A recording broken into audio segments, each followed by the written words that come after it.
So I'm done with the Loomis method for now, and as promised, I'm going to move on to the features. These tutorials will be based on things I learned from school, books, and through my own experience in life drawing. In this episode, we learn about the construction of the eye. Let's start by going over some common terminology. The eye socket refers to the hole in the skull where the eyeball sits. The top edge of this hole has a ridge called the brow ridge. The eyeball is covered by a top and bottom lid. At the inner side of the lids, there is a tear duct, and the white portion of the eyeball is called the sclera. And the window to our soul is made up of the iris, which is the colored portion, the pupil, that's the black dot, and the cornea, which is a transparent cover shaped like a contact lens. Now, all these elements make up the eye, but it's important to first understand the simplified structure of the eye. These simplified forms should show through all the details. The brow ridge can be simplified into a block. The front plane represents the forehead, and the bottom plane is the roof of the socket. Of course, the eyeball is a ball. From the side, you can see that the eyeball is deep inside the socket, and the brow ridge acts as an awning to protect the sensitive eye from things like rain, dust, asteroids, and bird poop. When drawing the eyes, I start by finding their placement on the face. We already know that the face can be broken up into thirds. The brow ridge is represented by the top of the middle third. I like to find the keystone shape of the glabella, which is the space between the eyes, also known as the third eye. From there, I'll continue down the side of the nose to the bottom of the lid and back around to the brow ridge. Make sure to observe how far down that bottom of the lid is. If the person isn't looking up or down but straight ahead, then generally the center of the eyes will be placed in the center of the head. Then, to find the horizontal position, I look for an angle from the wings of the nose to the tear duct. From the front view, this will usually be a straight line up. Of course, first you'll need to find the placement of the nose, which I'll cover next time.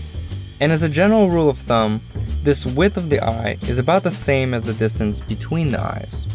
A common mistake is to make the eyes too big. But this doesn't look that good, does it? This is probably because we think of the eyes as being more significant than the rest of the face, and so we do this. But this isn't always the correct way to make something appear more significant. Instead, consider adding more contrast, sharper edges, and more detailed shapes. Now that we have the general forms, the placement, and the size of the eyes established, let's go a little deeper and explore each part individually. The sclera, or commonly called the white of the eye, is a sphere, and so it needs to be shaded like one. Even though it's known as the white of the eye, a common mistake is to actually make it white. This will cause it to look flat.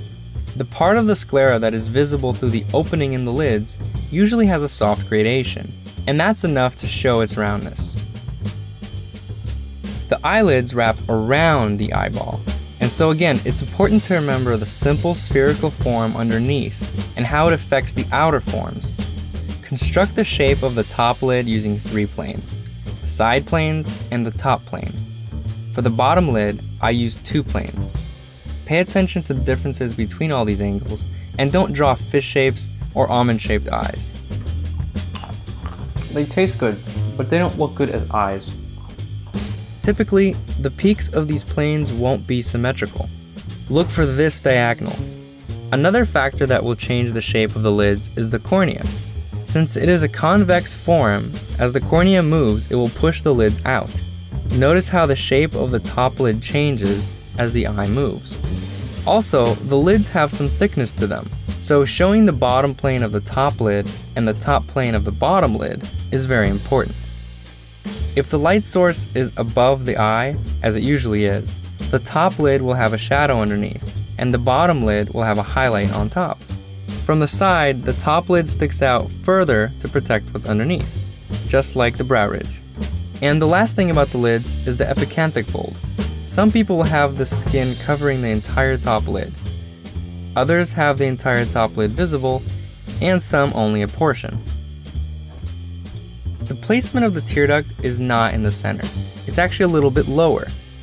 When a person turns far enough towards the side, the eyeball and cornea will cover the connection between the tear duct and the lids, and so you'll see a little piece of the tear duct peeking from behind.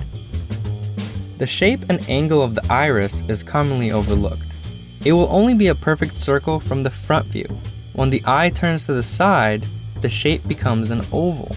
The further the iris is from the center, the narrower the oval will become. If the eye looks to the side and up or down, the oval will be angled. To find that angle, imagine a straight line from the center of the eyeball to the iris. The angle of the iris will be perpendicular. The cornea sits right on top of the iris. It is convex and transparent, like a contact lens. The iris, which is the colored part, is also convex, according to anatomical diagrams. But I like to draw it as if it's concave. This gives the eye a more lifelike effect. This is important to know when you start shading. Imagine the light source coming from the top right. The iris, as a concave form, will be lit at the bottom left.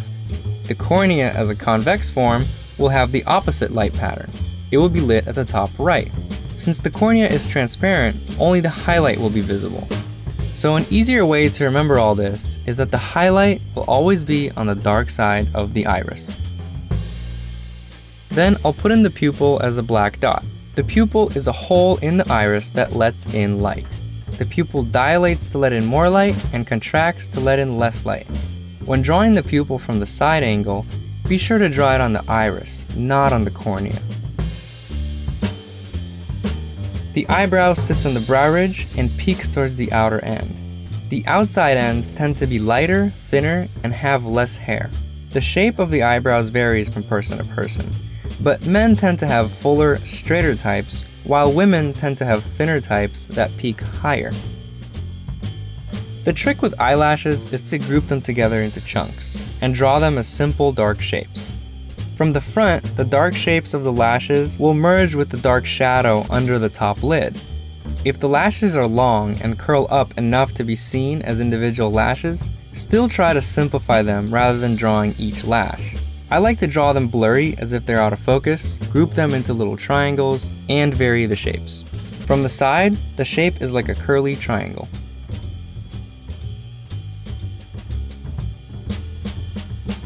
I hope you guys enjoyed this tutorial. Next week, I'll continue with the eye and show a step-by-step of drawing an eye.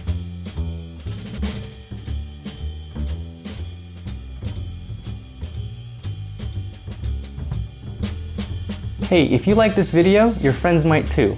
Please help me out and share this video on your favorite social network. And don't forget to subscribe to the newsletter on Proko.com.